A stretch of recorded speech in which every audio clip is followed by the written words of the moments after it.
We showed you earlier that a missing suspect in the French terror attacks is believed to be in Syria. She flew to Istanbul, Turkey 1 week before her partner killed 4 hostages at a kosher market in Paris. Holly Williams is in Istanbul, which is the first stop for a growing list of Western women choosing jihad. Holly, good morning. Good morning. It's believed Hayat Boumeddiene may have crucial information about whether her partner and the 2 other attackers in Paris last week were part of a much bigger terrorist cell. Officials here in Istanbul say Boumeddiene spent 6 days in Turkey before crossing into Syria. If she's joined ISIS or another extremist group, she will not be the first European woman to do so. Photographs of Hayat Boumeddiene show her transformation from the daughter of a French delivery driver to a radicalised extremist.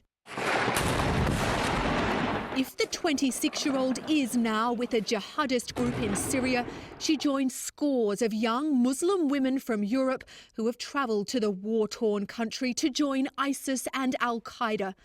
Many of them are just teenagers. The terrorist groups are recruiting younger and younger women. Professor Mia Bloom is the author of a study on female terrorists and says young women from the West, like Hayat Boumeddiene, are sometimes easy prey for radical Islamic groups.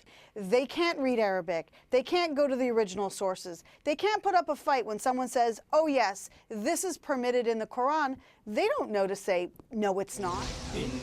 As ISIS tries to set up a functioning Islamic State in Syria and Iraq, it's actively recruiting women from Europe and the US to marry its fighters. In this recruitment video aimed at women, ISIS stresses homely pursuits like sewing and cooking.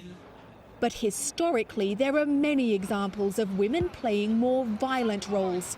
Female suicide bombers from Chechnya, known as Black Widows, have carried out several deadly attacks in Russia. And women from Sri Lanka, Iraq and Nigeria have done the same. You get a lot more media coverage when it's a female terrorist than when it's a male terrorist. And as a result, the terrorist groups know this. They get a lot more bang for their buck if they use a woman. Officials here in Turkey say Boumeddiene spent 2 days in Istanbul and another 4 in a city close to the Syrian border before crossing into the war zone. Charlie? Holly, thanks.